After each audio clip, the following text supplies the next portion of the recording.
GM. I am CD Demisio, joined by Riona Morgan and T. Dylan Daniel. Musashi's here as well. This is Web3 Writers. We are Web3 Writers.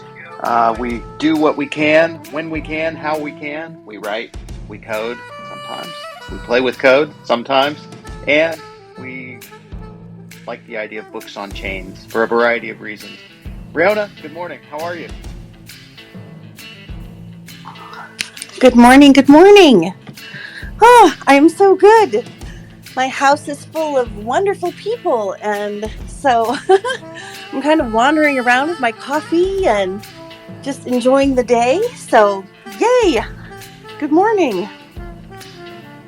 Good morning. Hey, and T. Dylan Daniel is here. Dylan, why are books on chain important? Why is Web3 writing important? Why are books important, CD? I think that putting books on chain basically makes everything that a book is better. It's easier to monetize, it's more permanent, it's easier to access, it's more reliable, it's more transparent, it's more fair. I think there are lots and lots of reasons to put books on chain. Yeah, you're right. I mean, I definitely agree with you.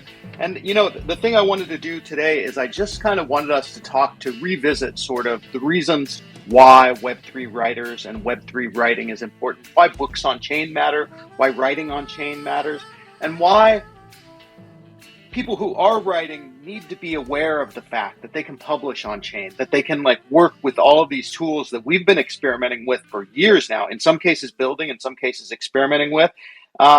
Because I feel like that's the part that a lot of people miss, especially a lot of writers that I talk to who are not in the Web3 space. They tend to, sort of think like, well, is there money there? Is there an audience there? Why is this important? Why does it matter? I need to focus my time on Amazon, where all the readers are right now, or on, young adult fiction in a mass market paperback form.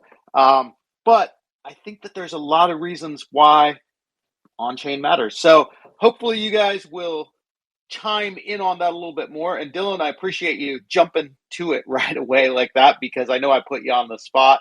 Let's get Odd Writings up here as a speaker. Okay. Odd Writings, we got you up here now. We're talking about why it's important to have literature, writing, books, articles on chain. What do you think? I think, well, from the perspective of poetry, one of the huge things is plagiarism. So being able to defend against that is a lot easier if your stuff is on chain.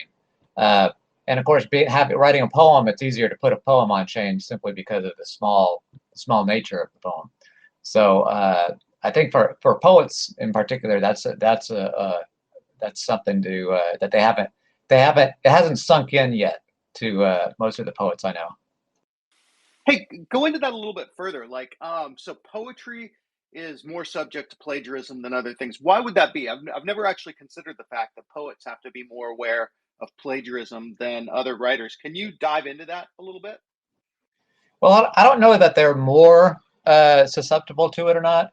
I just know that recently there have been several instances of people submitting poems to magazines that they've completely lifted from other people, and because the magazines get so many submissions, they can't possibly check everything. And there's been a few cases where people have actually gotten paid for their poems, and only later was it discovered that it was a ripoff of somebody else. And so it's been in the sort of poetry news recently. So I don't know if there's an uptick in that or if it's always been like that. I would also assume that so many people write poetry from ever since social media got popular, Instagram and all the typical Web 2 things.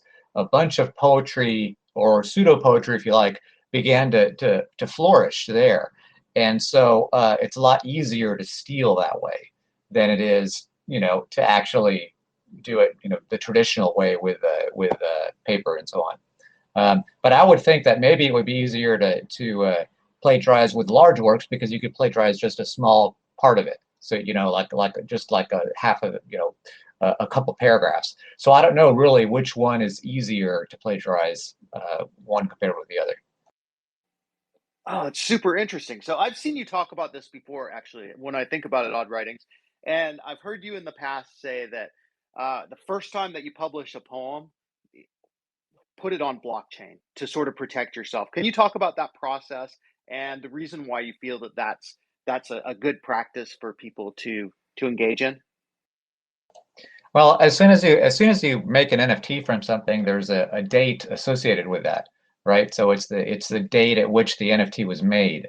And if this is the first time, let's say you've come up with a poem, and this is the first time you're putting it down, that date cannot be modified according to the blockchain rules. You'd have to, it screws up the whole chain that follows it if you try to modify it. None of the numbers, the checksums or whatever, they don't add up. Uh, and and so and I think for authors, they don't they get afraid of what they perceive to be something that's very difficult to do. But once they learn how to do it, it's very easy. It's just a couple clicks. The hard thing, of course, is getting your wallet set up and that business. But it's something that people in the poetry community, they kind of it's difficult for them to try to do anything about it, because they think, well, how easy or hard is it going to be for me to prove that I'm the actual author and not the other person? The other person is going to be claiming the same thing. So just that immutable date on the blockchain, just that in itself, that just makes things easier. Super cool. Hey, so have you guys ever been plagiarized? I mean, I can't say that I've ever found anyone plagiarized. I mean, when I look at Twitter, right, or X, I see that my username has been plagiarized all over the place. There's like 100 CD Vagabond magazine with mutant apes. There's probably more than that. Like that's been plagiarized, but I can't say that I've ever found an instance where my writing has been plagiarized. But what I did notice recently, and this is kind of interesting, and maybe it's some form of plagiarism, is that I took a piece of my writing that I wrote uh, pre Chat GPT, pre AI, and that was published online, and I entered it in an AI checker. You know those things that you can put a piece of writing in to see if it actually is generated by an AI, supposedly, and it came back 85% that this piece of writing that I wrote before AI was out there was AI generated. And what that told me was that probably my writing that was online was used for these large language models. So if my writing is coming back as being written by AI, it probably means that my writing was used to create the large language models. I would think otherwise it would just be that, coincidentally I happen to use a lot of the same words or phrases or whatever. I find that really interesting. But so that's the only plagiarism I can think of for myself. But have you guys been plagiarized? And just feel to open your mic and throw it out there if you have thoughts on this or if you have been. I have been, um, not as a straight writer, but as a musician. And because of that, my poetry, my lyrics, my music, the entire composition, and it wasn't just me, right? It was a whole band. Um, and that was pretty frustrating. More than frustrating. That's such an understatement. It still affects me today and why I'm here, even talking in this space, because of what happened way back in sixth grade. Um, and someone made millions off of it. Um, at the same time, I'm not, terribly upset at the person who stole it. I am upset at you, Chris, my old drummer. Still, you screwed up. You know that. He's the one who shared our new song with this band who was a friend of ours, and it really got incorporated. But for me, Wait, Basashi, I gotta interrupt you here. yeah, So you said a couple things that I was just like, wait a minute, I gotta ask more. Okay, so in sixth grade, you had a band, and your drummer shared music with another band, and they made millions off the song that your band had put together in sixth grade. I wouldn't say millions off of the single song alone, but it was a part of their next album, which did make millions. It topped charts, and that song was a part of the chart topping. It was one of their top 3 songs on the album. Okay, well, this is your opportunity to say, "Hey, this guy stole my music. You should do it. I've You should tell us actually had who it was." I've actually had many opportunities for that, and I still to this day won't. I learned my lesson, um, and at the same time, I was still nobody back then. You know, I may not, I probably would not have made millions off of my song. Um, and whereas like a lot of hurt came from that, um, a lot of flattery came from that because this was a pretty big band and they became much bigger. And you know, my song was not the reason why they were a hit. They're phenomenal performers. They're also great writers. And so for me today, it was a good lesson. It didn't hurt me as much as I thought it did back then, and it's pretty flattering to see that that song could be loved by so many. I wouldn't have had that opportunity to see that in 6th grade, where I was, where my band was, in the position we were in. We were not in the same position this other band was, and so others didn't get to see that song, um, you know, the same way as they would have if I put it out. And so I got to see a level of my creativity be interacted with by a fan base that was not my own, but I got to see a fan base interact with that song. And it gave me encouragement later on. At first, it was very discouraging. For a couple of years, I didn't want to. But after that, it was very encouraging because I realized, you know, that was a moment um, earlier in my career that I was able to get a window into a potential future of my career without actually being there yet. So no hate on the band. Um, we'll always blame Chris for his mistake, and I think he will always blame himself as well. But I love Chris. I love that band. But it taught me so much. You know, for me, I don't even want to answer the question of why should I put it on chain. I'm going to answer the question, why shouldn't I put it on chain? Like Odd Writing said, you know, I learned from some of these experiences, and from that point on, there's not a band practice or a band performance or a band writing session that I have not recorded and put it into tape, CD, or ROM drive format and mailed it to myself because of that very point that Odd Writings was talking about. And therefore, why wouldn't I put it on the blockchain? Because it's cheaper to deploy it. It's also cheaper than mailing it now.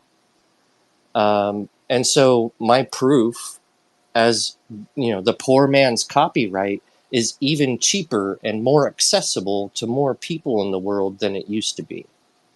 That's one reason. You know, what's another reason why not put it on chain? Hey, I don't like getting screwed by corporations or record companies or publishing houses. Hey, I love to direct my own generational wealth, my royalties to my own descendants or my entity that I'm a part of, my co-op, my DAO. Maybe I want to give it to some poor writer on the street, but I'm in control of that. You know, there's so many reasons. Why not? It's kind of silly at this point, other than understanding, you know, educate yourself first, understand what you're doing. But once you understand, it's kind of like a no-brainer. Why would I go through a traditional route when I can do this now? Musashi, I love you, man. I love love that you gave us so much to chew on there. And I almost feel bad about the fact that I have to do this, but I have to throw this out there. We all have to guess the most ridiculous song that you think it might have been that Musashi wrote and had stolen. I'm going to say it was The Rime of the Ancient Mariner by Iron Maiden. Everybody else jump in here with what you think. I think it was "Damn It Feels Good to Be a Gangster" by Coolio. I think it was Chop Suey by System of a Down.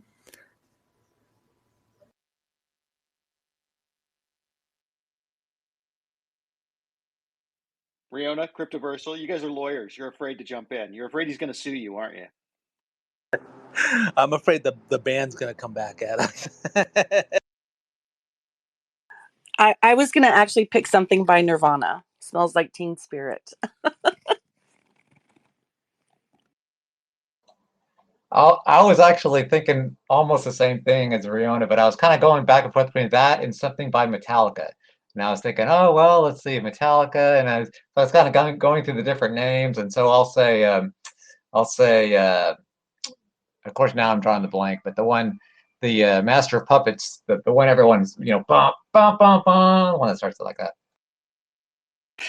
Musashi, you got to be flattered by that, man. We just threw out the hugest, awesome laundry list. Yeah, I can't stop laughing.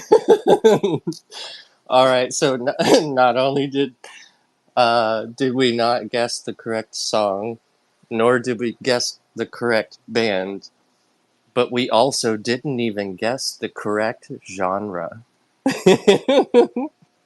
And that is probably why most of you would not guess it, because it is in a fairly niche genre.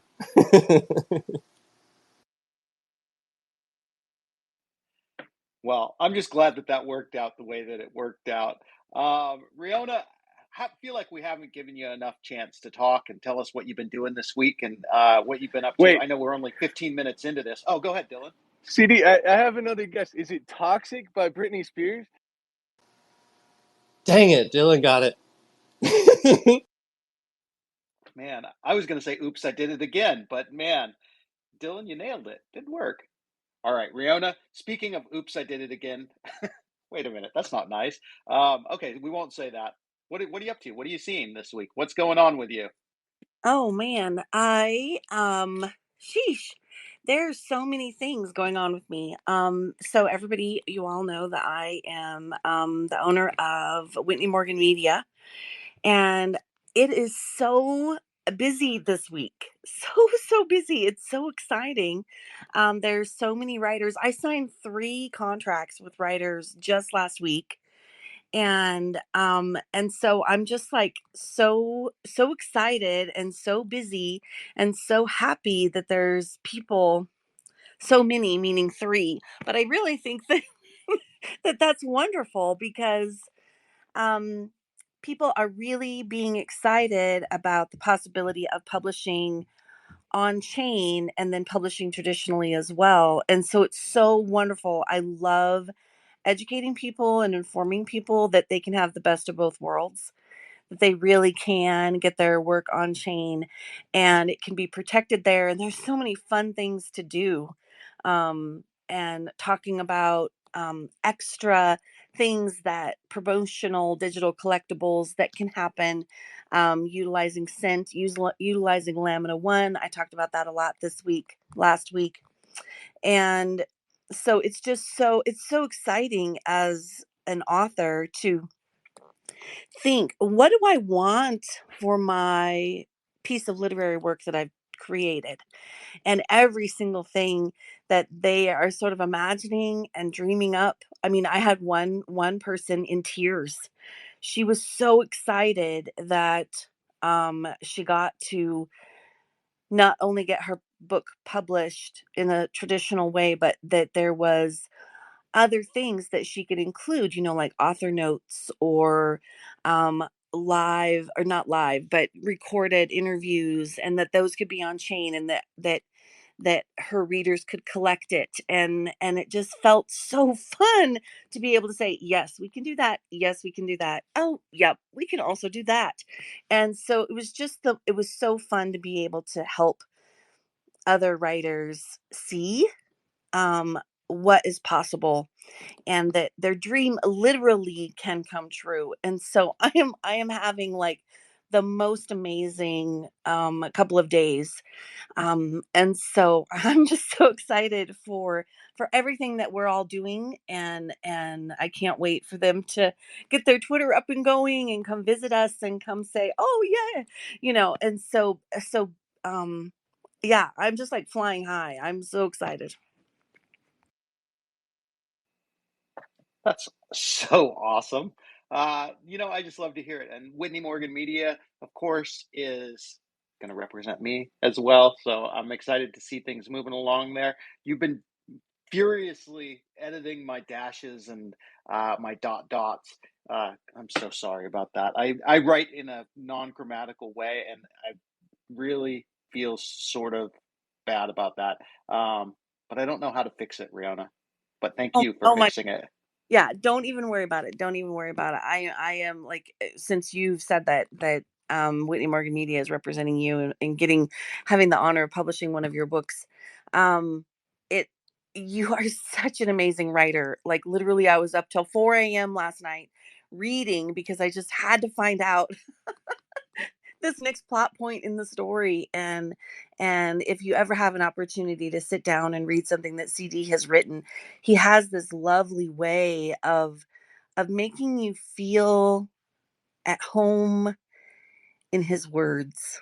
I don't know if that's a good way to say that or not, but to me, I'm just like, yay, I get to do this. And there are so many of you that I've had the honor of reading your work, and Dylan is another writer that is just, you're just like excited that there's, another sentence that you get to read, or another thought that you get to learn, or because I always learn so many things when I read what Dylan writes, and odd writings. I'm always just amazed how you string words together, and I just, we're just surrounded by this talent and this beautiful work that everybody does. And I just am so happy that Paige Dow is moving along like mad, and that all of us are going to be able to have a home for the things that we've written, and that we literally get to share it with the world, and that more people get to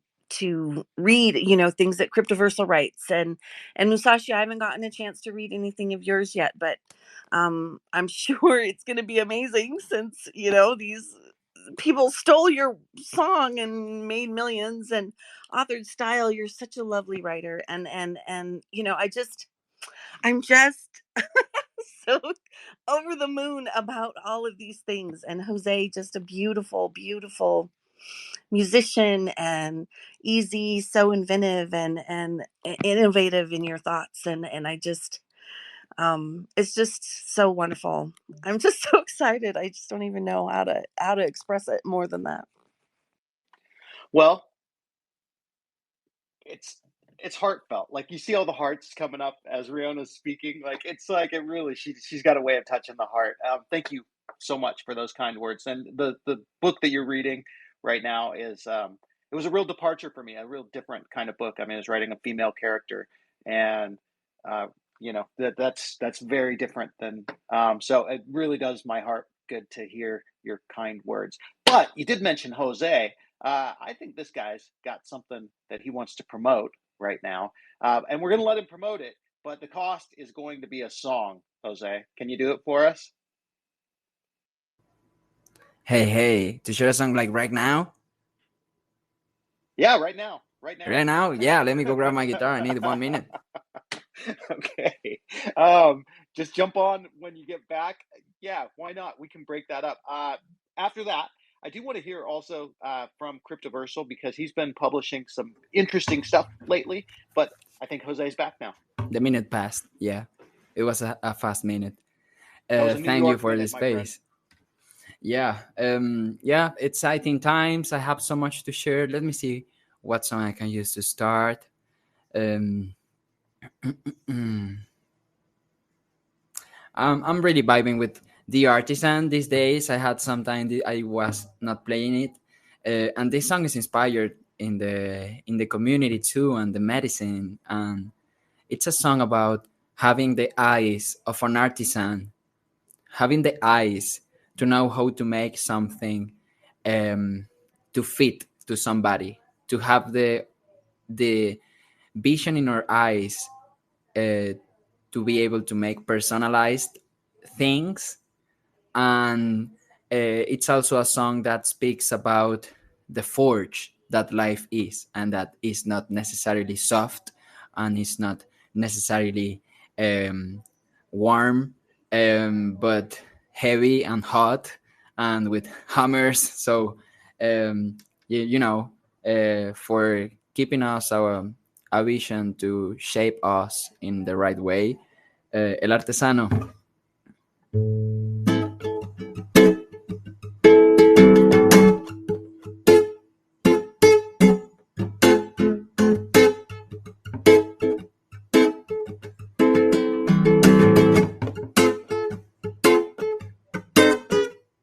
Mirar con ojos de artesano, sí, sería lo que me haría un poeta diferente a lo mortal. Sería un amor tan bonito.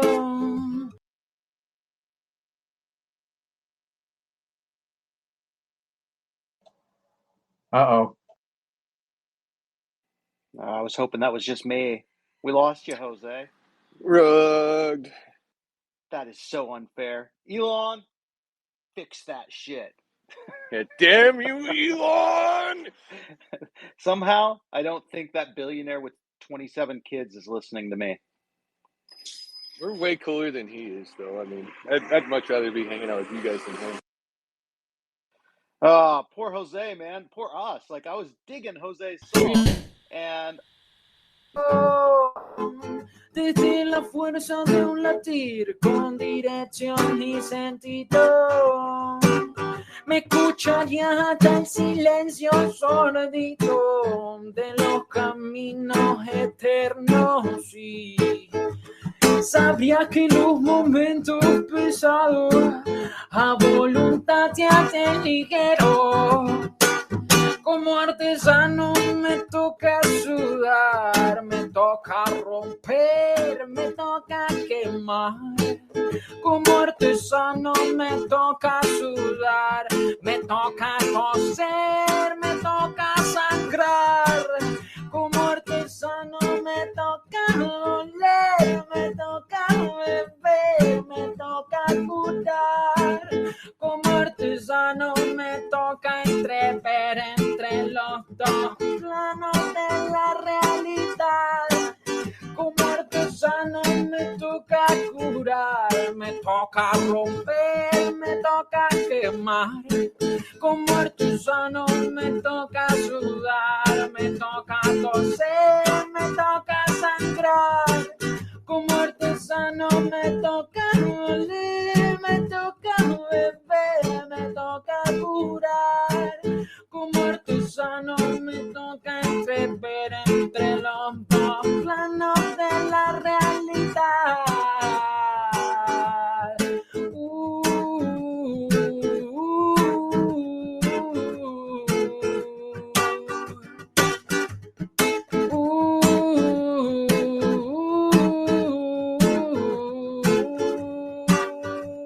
Mirar con ojos de artesano.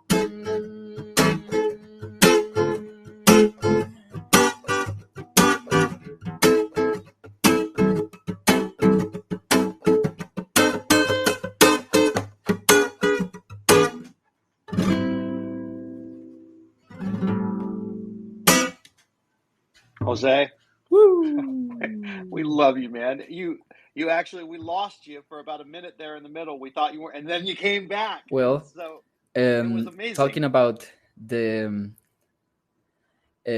What to a Community, we have a Giveth project for them running out just now till July 9 for the quadratic funding.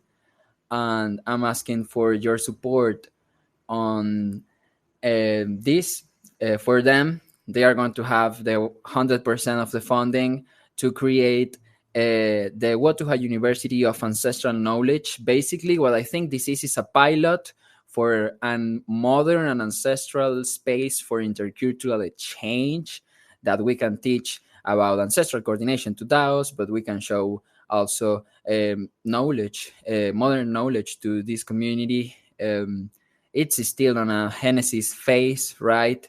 We are basically asking for your support to build 4 structures where we can receive more students, so we can receive you with in a proper place. Basically, when we go to the Amazon, so far we live with the community in their house. That is the big house you can see in the post. It's already up there. Thank you. I don't know if it was myself or anybody. Thank you. Um, and we live with them in that house you see in the picture. um, and if we are too much people, that place is not enough, and they have a vision of receiving more people and having this structure of a place to actually not only receive people to do their ancestral medicines, but teach about their ways of growing food, teach about the culture and their ways of produce yuca and their other foods. They have uh, so much diversity. I actually would like to have more in my mind right now. It's like I'm on blank at the moment.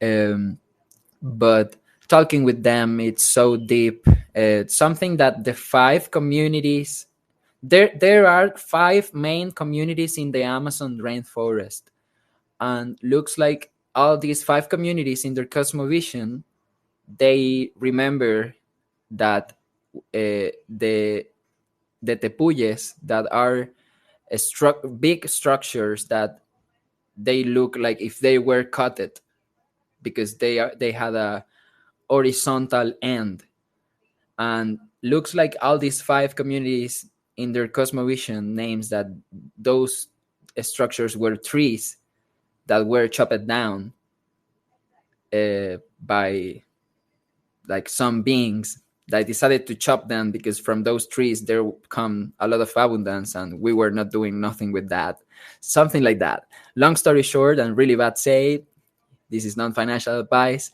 but I got amazed by all these um, stories. I was connecting with a couple of friends the other day. They just told me that, and it's just so beautiful, because if you see those places, you see like, oh my god, that looks like a tree, but it's so big. It's a mountain, but it's a mountain, really? There's so much mystery, so much inspiration. The more I realize this is the land where El Dorado comes from, is where it comes like Indiana Jones, where it's a place that shaped the pop culture and that we don't know nothing about yet. Like for real, we are so amazed by the imaginary that provided for us, that even here locally, not too much people is connected to the roots of the Amazon. So I think this project can help them to have their own stream, so they can share their vision, mission, and values, and have their own narrative. And the project is for them to get these structures, but also depending on the funding, we will move in a way or another. One of the ways is to get them shoes. They need at the least 70 pair of shoes. It's a community that doesn't have the culture of wearing shoes, because they don't know where the shoes come from.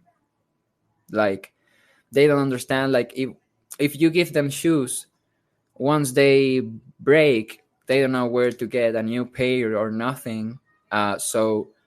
There's some work to do there, but we were told that it's one of the necessities, because it will be great for them, as in their environment they face some animals that ate their, like, tiny animals that get stuck in their feet and stuff. So there's so much to do, and so much to learn from them at the same time. This is not like a community from the past. there's actually a concept where do you see like they are here and now, they are a modern community. Yeah, they are us. Like there's no a time difference, there's a technology difference, and it's not even like better or not better. It's more like the approach of that technology. And in their case, they have, if you see their house has a shape of a seed. Which shape has your house?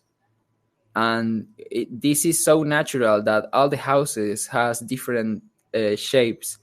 And if you see the seed that this house is inspired, the same happens with the seed. And this is not just a house, it's an art piece. And it's not only an art piece, but it's the theater where the shaman shares the oral tradition of the community through the chant.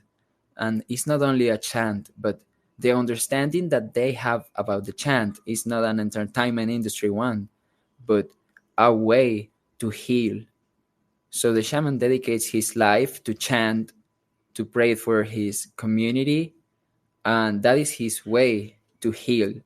And I cannot stress that enough. That's just so magical, and it deserves the attention. And I just hope that through these projects we can close the gap, and we can, you know, I don't know, have a good time. I love that you're doing this, Jose, and I think that when we're supporting indigenous communities and indigenous storytelling, indigenous I think I'm cultures. not hearing Yeah, anybody. I think I'm gonna have to mute you. I think I'm not hearing Um, anybody, right?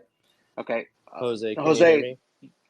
he couldn't hear us, so I actually muted him, unfortunately. But I do think that what he's talking about is so important. When we're talking about indigenous storytellers and indigenous storytelling and supporting communities in that way, it's really so important. So he posted the link up in the nest. Someone posted that up there, and have a look at it if you are interested in this kind of thing. And Jose, thank you so much for coming on. Thank you for sharing your music with us, your passion, and also this amazing project that you're supporting and working on. Um, Okay, we're going to move on for a second, and we're going to go to Cryptoversal. And I would love to hear a little bit about something that you published this week and what you've got going on, dude. Thanks a lot, CD. Oh wow, this is what a day this is with the music and the Amazon and all the positivity of Rihanna. It's just so great. Um, and I've had on my to-do list for a while, just check into Lamina One, and today I kind of poked into that, and I saw all these Lampsters in the Lamster universe, and just trying to catch up on that whole process, and it's really cool. There's just really cool stuff all over the place. The thing I published this week was a newsletter article on secondary royalties, and some of the my belief that this is a vital battlefront for creators to push back against some of the folks who have traditionally been chipping away at author and reader and creator and owner rights. This is one of the rights that we really should stand by. Why it's important to a vibrant literary ecosystem that we want to build. And some of the mechanisms that have been proposed for kind of pulling it back, the possibility of allow lists for having the good actors, the marketplaces that collect royalties and submit them back to the creators, be put on an allow list, or possibly doing it as a block list to list the ones that allow royalty theft to flourish, and suppress the creative markets and punish creators and writers, to be put in a block list so that our works can't be traded on those places. There's pros and cons for these, and one of the cons for the allow list is it's a centralized list. Um, it's hard to add new things to it in a timely manner, verify and check it, everything, make sure you know who the good guys are and who the bad guys are. Um, a, uh, a refinement of that would be a staked allow list where markets or entities can add themselves to the allow list with a deposit as a stake that would be forfeit if they were to prove themselves to actually be bad actors. That would be a way to decentralize the list, to decentralize the process, and to make it open to new entrants into the marketplace. And then there was this right of sort of reclaiming, a right of reclaiming, which would kind of add a new wrinkle to digital ownership, where there would be two kinds of owners. There would be the asset owner, the person who actually has the book in their wallet and has all the traditional rights of the book is associated with your wallet and you can do all the things that you can normally do with it. But also there would be a title owner who would be the last person to have paid a royalty to the author. And if you have the asset and you haven't paid a royalty to the author, the title owner can at any time claim that book back. So there's a risk that can be cured by, at any time, paying the royalty to the author and becoming the title owner. So the incentive would be there, no matter where you get this book from, even if you get it through a marketplace that allows you to skip the royalty, make the royalty optional. Um, if you do that, there's a risk that the book will be taken back from you, but you can cure that by paying the royalty to the author, and getting the title to the book. See that So, that's that's so fascinating. Like because secondary royalties was one of the huge like talking points for bringing books on chain early on, and then the whole thing with trading on Blur and all of this like royalty free trading through OpenSea and things like that sort of ruined this idea of royalties and secondary royalties. And so is this idea that you're talking about, is this coming straight from you, Cryptoversal, or is this something that a group of people are working on, or just something that came across your radar? this was something that was proposed by some folks at A16Z. I don't know if they came up with it themselves, or they, in summarizing the potential solutions to the issue of secondary rights, put it in there. But I kind of pulled it out as probably the best mechanism that's been proposed so far for specifically books and authors. And I would love to see it implemented. I would love to see, as we go forward in developing our part of the ecosystem for on-chain digital assets, incorporating this in there, and hopefully making it a standard, and having it be something that brings something like secondary royalties back. And I know that was a huge draw when it was the default, and authors were coming into the space because there's a new potential revenue stream there. And it's a fairness aspect, because unlike used physical books, used NFT books or electronic books don't degrade over time, over years, over decades. They're identical to the new ones, and they're a substitute market for new copies of the book. So um, why buy a new copy that's going to cost more because you're paying a royalty to the author, when you could pick up a secondary copy that is exactly the same in every way, doesn't have dog-eared pages and coffee stains, and hasn't been sitting on a shelf, and hasn't been exposed to sunlight, and the cover's gotten all faded. It's brand new, and it will stay brand new for your entire lifetime. um, why not have secondary royalties so that every new reader um, contributes to the author, and the author gets a share of royalties for not just for copies but for readers, Wait a minute. for So new owners. I gotta say, dude, you just blew my mind with something, and not necessarily in a good way. It's something I never considered. So when I was setting up Light Tether, or Lit Ether, however you want to say it, one of the big arguments that I would make to people was that if Stephen King was able to collect secondary royalties on all of the used books that had been sold of his through the years, he would make a killing. But what didn't occur to me until this very instant is the fact that NFT books remain new, as you said, and they sort of kill the market for new editions.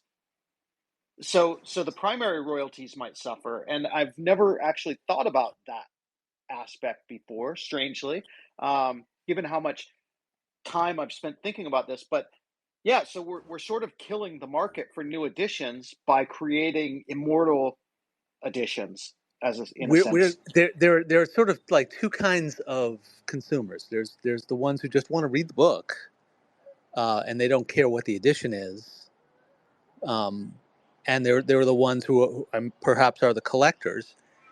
Um, right now, you know, if you can buy a first edition of a book, and for certain books it has a high value because there were only, you know, a limited number of them printed. And it could be a book that has millions of copies in print, like a, you know, like a Charles Dickens novel. But that first edition, the small number that were printed and the small number of those that survive, make it valuable. So I could imagine that if you had if you had an ebook and you came out with new collections of them to expand the number that are available, perhaps the old collection would be worth more than the new collection. But yeah, you know, essentially, it's the same text. What we're doing as a digital book is removing the content from the container, and the container was paper between covers, and we're taking when you take the content out of the container, the content becomes immortalized. Um, but you know, it's got to find a new container. It's crazy. Um, Okay, Well, Easy in Crypto is bursting at the seams, man. He jumped up here. He's got something to say. Easy, it's so nice to see you, dude. great to be here. Sorry I've missed some. I always have dental appointments, it seems, that overlap this, and then I think last week I didn't have one, but it wasn't here. And oh man, I won't bore you with my dental adventures, but they are seriously ongoing. Um, so I've been kind of out of it a little bit, dealing with all that still. But this is fascinating. I think that you make a great point, CD, that like it could hinder maybe those new sales. But I think it comes down to a couple of things, and Cryptoversal hit on part of it. A part, I think, is just demand. So if there's demand for that book, I think, you know, more fresh mints could sell. And if you had maybe like that OG minting, right, that first print mint, that could be kind of special. And also, if there was high demand for it, and you know, people on secondary weren't wanting to let go necessary, or they were marking the price way up, you know, that's good for the secondaries. But maybe there would be a second minting that has some additional material or something like that, so you've got something intriguing for you new buyers, right? But then you've got the OG mint is like that first edition that is special. It's a little different. So I think there's like definitely interesting stuff in this conversation, and there's ways to kind of lean on either edge. Definitely, there's definitely room for, especially with the super fans who are going to want every version of every book. It's got extra content in it. It's got a different cover. They're you know, in print publication, they may have a dozen different copies of their favorite book from their favorite author. It's going to be the same thing. Yeah, I would say that this is going to kill the market for secondary editions in precisely the same way that Uber killed taxi cabs. Oh, that's Yeah. interesting, Dylan. Yeah, exactly. I mean, well, you just you lower the marginal cost of creating a new thing. You lower the overhead involved in storing the thing. You make the thing better in pretty much every way. And yeah, it's going to become more about content for additional editions. It's going to become more about updates. Um, there's going to be rewrites and things like that. There's going to be forwards by different authors that might get incorporated. But I really actually, I want to just say straight up that I think this is actually going to expand the market for new editions by lowering these costs and by making the assets better. Definitely the quality of the book and innovative formats and things you can do with it. Um, and perhaps, with some editions will unlock content that other editions won't. Um, but yeah, when we consider secondary markets, secondary royalties, just as a matter of fairness to the author, it should be different than going to a used bookstore and picking somebody's used book off the shelf. It's not the same. I just had a little thought, and I don't know if it's good or bad.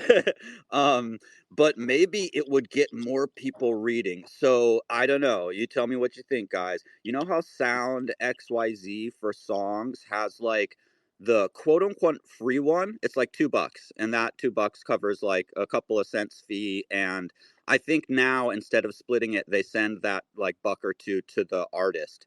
What if there was like a free-ish edition of a book that was a little slimmed down, so you get, the text but maybe not the extras, and then the like $20 version or whatever has all the goods and the extra access and the unlockables or something like that. I don't know, it just popped into my head as an interesting way to get more books to people, but would it hurt the author's earnings? Maybe, maybe not. Definitely, there's going to be different business models that people are going to jump on. Having a like the mass market version versus the premium collectible version is one business model that people might jump on, and the other might be, especially if there's secondary sales, give the book away for free and rely on secondary sales. On someone's gonna read it and love it, and then want to pass it along to somebody else, and they're going to want to pass it along to somebody else, especially if there's a limited number of them. That might be a model. Man, there's so many possibilities here. Like I could even see there being like a Craigslist for like this or that book where like end users could get together and trade the old, secondary market, like, physical books. But this could be built in to the application that the NFT grants people access to. And potentially that could even be supported by the author in a number of different ways. And there's just so many new possibilities. It's wild. Okay, Odd Writings has had his hand up for a while. George, go ahead. Yeah, going back to the analogy with the used bookstore. One of the things I like about used books, I kind of like it when people write in there. So I like it. I like to find a used book that has stuff in the margins. So what I would like to see is actually a mix where you would have, like, say, when you had a secondary sale, if there was this layer that was mutable, a mutable layer where people could add notes, okay, or scribblings or whatever, and they would sign it, so it would prove that they, previous owner wrote this little thing. And so then when you were buying a book on the secondary market, you could look through, say you have like 10 different versions. They're all secondary versions, but each of them has different scribblings according to the previous people that owned it. And then that itself might change the value, because what if somebody famous actually, bought the NFT, read it, really liked it, put their thoughts in the mutable envelope covering or whatever, and then resold it. So when you buy a book on the secondary market, you get that book plus whatever container it's in, and that I think would be kind of cool. That sort of reminds me of Dylan's block book, actually. Yeah, it's kind of similar to that, except that like instead of having only one copy, it would be, you could have 10 versions, and each one has different annotations on it depending on who bought that one particular version. And like you'd usually have the annotation, it's specific to that page, it's in the or it's literally like written like in the margin, or like under a paragraph break or something. So if there was a layer that was like, let's say, little sticky notes, but it was correlated to the page, so if somebody made that note, it would maybe have like a highlighted little color or something, and you click on that and it would pop up over your page or something. That would be so cool. That's a great idea. Yeah, you could have different readers that would display it in different ways. So, so one would show post-it notes, one would show it on the book to make it look like an old book. Another one would just have them all stuck at the end, so it looks like you're reading a new book. You could do that as well. All right, we need to make sure that Indefatigable, when he has its second, listens to this podcast and gets all these ideas so that he can incorporate them into the new PageDAO Minter. Dylan, do you want to talk about that a little bit, about what's been happening with PageDAO? Because it's pretty awesome. Well, yeah, I guess maybe in the last couple minutes here, we do have a little bit of news for you guys. I know nobody's excited about this. It's like the least anticipated event of the year. But yesterday we got the alpha, and so people have been going through and testing and looking at it. And my first impression is that this is the most complicated app I've ever seen anybody make. I absolutely understand why it took a long time to get to work, because I mean, there's just a lot to it. But the thing is that Robbie is just a brilliant guy. I mean, like, wow, there just aren't words that I can say in 3 or 4 minutes to give that man all the kudos that he deserves for not only just taking years out of his life, literally years this guy spent listening to us, thinking about this, and coming up with the best way to do this, and then actually doing it. I mean, wow, like my admiration knows few bounds at this point. But I will say that the things that we're talking about here are definitely things that he has thought of, and that we're working on and that we're looking at in terms of what to put into the application. I think it's going to be, I mean, there's not really any reason to beat around the bush. I think this is going to be the most powerful book-related application that anybody's ever built, and I think that everybody in the world is going to be using it in the future. And that's kind of what we set out to do all those years ago. I just, there was a part of me that thought that, hey, we would never get here, just because it was such a long, hard journey and so many stumbling blocks appeared in the way, and there was just so much trouble on the route. But now we've basically got the foundation, and we are building on top of it as quickly as we can. And so we're going to start sending emails out and inviting people to come in and use this thing. You're going to be able to get books through this thing before too long. And yes, like, we're definitely thinking hard about the social side of it. We're thinking hard about the governance side of it. The page token is going to get an upgrade and a makeover as part of this. And so, I mean, really, the work has just begun in some sense. But in another totally different sense, I feel like one of the hardest parts has actually kind of wrapped up for us and is kind of over now. And now we just have to get. Can Oh, I saw Dylan's cut off. I just want to say, for when Robbie comes back and listens, can we all unmute and give 3 cheers for Indefatigable Robbie, the freaking master of code and the backbone of PageDAO, the fingers of magic. Yeah, I just wanted to recommend that. I know we'll probably do an aloha, but if we could all give a hip hip hooray for Robbie, I think it would be fun. I love it, Easy. Let's do it. You want to lead it? I'll lead it. Everybody unmute. Unmute your mics. Unmute your mics. Okay, Three here cheers we for go. Indefatigable. 3 cheers for Whippy. Indy. Hip hip hooray! Hip, Hooray! Hip hip Hip hip hooray! Hip hip hooray! woo. Hip hip Hip hip hooray! hooray! Hip hip Hoorah. hooray! Hip I hip was doing some really hoorah. weird looks outside the coffee shop here. That was kind of terrible. Can we try that again? I felt like that was really off. I'm going to make it on Spanish though. Okay, we got Monique up here too. So Monique, we want you to join in. Easy, why don't you lead us again on the hip hip hooray? And everybody, the way this works is he says hip hip, and then we say hooray.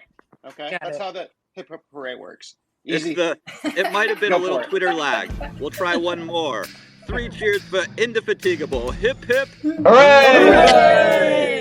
hip hip Hooray! hip hip Hooray! That sounded way better, you guys. Way better. All right, and with that, we're going to close out this week's Web3 Writers by Vagabond Media. We like to close out. I'm currently based in Hawaii, have been for a few years. We like to close out with the word aloha, which means hello, goodbye, and it means love. So we like everybody on the stage to just open up your mic, and at the count of 3, everybody say aloha. Okay, 1, 2, 3. Aloha! aloha. Guys, see you next week.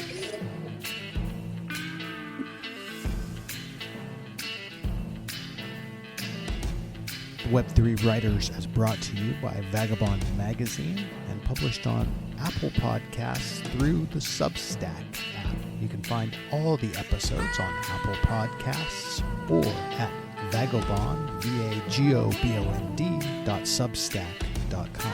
Our theme music is composed by the amazingly talented Paolo Argento and brought to us courtesy of Pixabay. You can find the link in the show notes.